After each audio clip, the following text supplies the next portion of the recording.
గతాన్ని ఎవరైతే నియంత్రిస్తారో వారే భవిష్యత్తును నియంత్రిస్తారు. వర్తమానాన్ని ఎవరైతే నియంత్రిస్తారో వారే గతాన్ని నియంత్రిస్తారు. జార్జ్ ఆర్వెల్ నవల 1984లోని సుప్రసిద్ధ వాక్యాలవి. ఈ వ్యాఖ్యలు నియంత స్టాలిన్ కాలం నాటి రష్యాను ఉద్దేశించి చేసినవి. అయితే ఆర్వెల్ సుభాషితం పూర్తిగానో పాక్షికంగానో అధికార పక్షం, దాని అధినేత తమకు అనుకూలంగా ఉండే చరిత్ర కథనాలను వృద్ధులు, యువజనులు, స్త్రీ పురుషులు, ధనికులు, దరిద్రులు, జనాభాలో ప్రతి ఒక్కరిపై రుద్దేందుకు ప్రయత్నించే నిరంకుశ పాలన వ్యవస్థలు అన్నిటికీ వర్తిస్తుంది.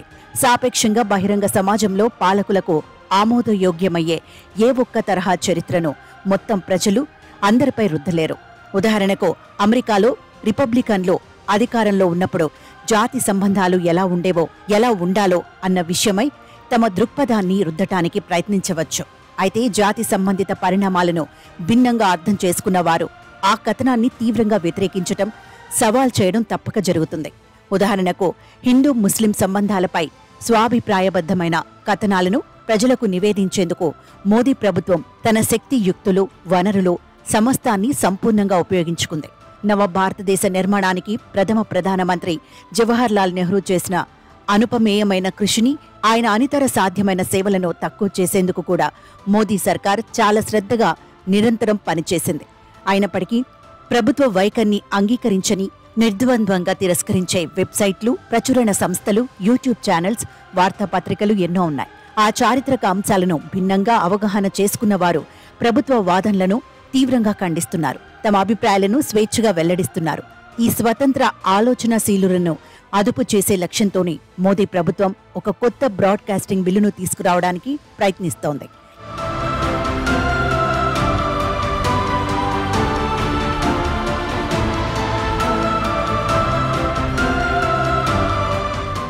ఎలా ఆలోచించాలి, ఎలా ఆలోచించకూడదు అంటూ ప్రజల ఆలోచనలను నియంత్రించడంలో చైనా కమ్యూనిస్టు పార్టీకి సాటి రాగల సంస్థ మరేదీ మన కాలంలో లేదనడం సత్యదూరం కాదు. చైనా గతం, వర్తమానం, భవిష్యత్తు విషయమై చారిత్రక కథనాలు ఎలా ఉండాలన్న దానిపై సిపిపి 4 నిర్దేశాలు చేసింది. మొదటిది, కమ్యూనిస్టు పార్టీ ఎప్పుడూ సరైన విధంగానే వ్యవహరిస్తుంది, తప్పు చెయ్యదు. నాయకుడు సదా సబబుగా, నిర్దుష్టంగా, అమోఘంగా వ్యవహరిస్తారు. రెండవది, పార్టీ కార్యకర్తలు, అధికారులు, మరి ముఖ్యంగా మహానాయకుడు రేయింబవళ్లు, 6 ఋతువులు చైనా సర్వతోముఖ అభివృద్ధికి అవిరామంగా పనిచేస్తుంటారు. ప్రజలకు సుఖ సంతోషాలు సమకూర్చడం, జాతిని సర్వశక్తిమంతం చేయడమే ధ్యేయంగా వారి కార్యకలాపాలు సాగుతాయి. మూడవది, పార్టీని, దాని విధానాలను, ఆచరణలను విమర్శించేవారు జాతి శత్రువులు. విదేశాల ప్రోద్బలంతోనే వారు ఆ విమర్శకులకు పాల్పడుతున్నారు. నాలుగవది, ఆ విమర్శలను పార్టీ దృఢంగా సత్వరమే ఖండించి విమర్శకులను తొలగించని పక్షంలో 1949లో కమ్యూనిస్టులు అధికారానికి రాకముందు ఉన్న అల్లకల్లోల పరిస్థితులు పునరావృతమవుతాయి. విభజనలు, అంతర్యుద్ధంతో దేశం అతలాకుతలమవుతుంది. పాశ్చాత్య దేశాల దుష్ట ప్రభావంలోకి మళ్లీ వెళుతుంది. చరిత్రపై పార్టీ దృక్పథానికి భిన్నాభిప్రాయాన్ని వ్యక్తం చేయడం అనేది అమెరికాలో వలె కాదు గదా. భారత్లో కంటే కూడా చైనాలో చాలా కష్టం. 1949 నుంచి కమ్యూనిస్టు పార్టీ ప్రభుత్వానికి వ్యతిరేకంగా రాస్తున్నవారు, మాట్లాడుతున్నవారు ఉద్యోగాల నుంచి తొలగించబడటం, అరెస్టు కావడం, చిత్రహింసలకు గురవడం, అంతిమంగా చంపివేయబడటం చాలా సాధారణమైపోయింది. అటువంటి పరిస్థితులను ధైర్యంగా ఎదుర్కొన్న ఆధునిక చైనా చరిత్ర, ముఖ్యంగా కమ్యూనిస్టు పార్టీ చరిత్ర గురించి అధికారిక వాదనలకు భిన్నమైన కథనాలను ప్రజలకు నివేదించేందుకు సాహసించిన కొంతమంది మేధావులు, కళాకారులు, విద్యావేత్తలు, సృజనశీలురు గురించి ఇటీవలి ఒక పుస్తకం విశాల ప్రపంచానికి తెలియచేసింది. చైనాలో సుదీర్ఘకాలం విలేకరుగా పనిచేసి చివరకు బీజింగ్ పాలకులచే బహిష్కరణకు గురైన పాత్రికేయుడు, రచయిత ఇయాన్ జాన్సన్ రాసిన Sparks, China's underground historians and their battle for the future గురించి నేను ప్రస్తావిస్తున్నాను.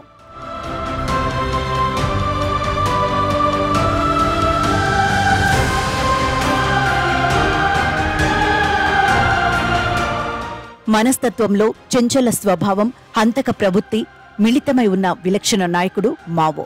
1956లో వివిధ అంశాలపై ప్రజలు తమ అభిప్రాయాలను స్వేచ్ఛగా వెల్లడించాలని ఆయన విజ్ఞప్తి చేశారు. 1000 పువ్వులు వికసించాలని, 1000 ఆలోచనలు వర్ధిల్లాలని ఆయన నినదించారు. చైనా ప్రజలు మావో పిలుపుకు ప్రతిస్పందించారు. తమ అభిప్రాయాలను స్వేచ్ఛగా వ్యక్తం చేయసాగారు. దీంతో మావో తన మాట మార్చారు. తన విజ్ఞప్తిని ఉపసంహరించుకున్నారు. మితవాద ధోరణుల వ్యతిరేక పోరాటం పేరిట రచయితలు, విద్యార్థులు, న్యాయవాదులు, మేనేజర్లు, సివిల్ సర్వెంట్లు, శాస్త్రవేత్తలను ఇంతెందుకు సొంతంగా ఆలోచించగల సామర్థ్యమున్న వారిని తీవ్ర ఇక్కట్ల పాలు చేశారు. ఈ క్రమంలో విశ్వవిద్యాలయాలు, పాఠశాలలు, పరిశోధన కేంద్రాలు, ప్రభుత్వ కార్యాలయాలు ధ్వంసమయ్యాయి. వేలాది బుద్ధిజీవులను నిర్బంధ శ్రమ శిబిరాలకు తరలించారు. మిగిలిన వారిని లొంగతీసుకొని అణిచివేశారు. పార్టీ ఆదేశాలను సర్వత్రా ప్రతి ఒక్కరూ పాటించేలా చేశారు. జాన్సన్ విపులంగా రాసిన అజ్ఞాత చరిత్రకారులలో చాలా మంది జైలు పాలైన లేదా చంపివేయబడ్డ వారి బిడ్డలు లేదా తోబుట్టువులే. ఆప్తులు, ఆత్మీయులను కోల్పోయిన బాధే కమ్యూనిస్టు పాలనలో చీకటి కోణాలను ప్రజలకు నివేదించేలా వారిని పురిగొల్పాయి. గ్రేట్ లీప్ ఫార్వర్డ్, సాంస్కృతిక విప్లవం, టిబెట్ ఆక్రమణ, మహానాయకుడు రూపొందించి స్వీయ పర్యవేక్షణలో అమలుపరిచిన కార్యక్రమాలు, ప్రాజెక్టుల వాస్తవాల గురించి తమ రచనల ద్వారా ప్రజలకు తెలియచేసేందుకు వారు సాహసించారు. జాన్సన్ పేరుకున్న చరిత్రకారులు, ఇతర మేధావులలో చాలా మంది 21వ శతాబ్ది తొలి దశకంలో చురుగ్గా ఉన్నవారు. అప్పట్లో అసాధారణ బహిరంగ తత్వం అమల్లో ఉండేది. ఇంటర్నెట్ వారికొక ఆలంబనగా ఉండేది. ఆ మీడియం ద్వారా వారు తమ రచనలు, సినిమాలకు స్వేచ్ఛగా పరిమిత స్థాయిలో ప్రాచుర్యం కల్పించారు. మరికొంతమంది 1980ల నుంచి క్రియాశీలకంగా ఉన్నారు. ఆ దశకంలో వర్ధిల్లిన కళా సృజనాత్మకత స్వేచ్ఛ 1989లో జూన్లో తియనాన్మెన్ స్క్వేర్ ఊచకోతలతో ముగిసింది.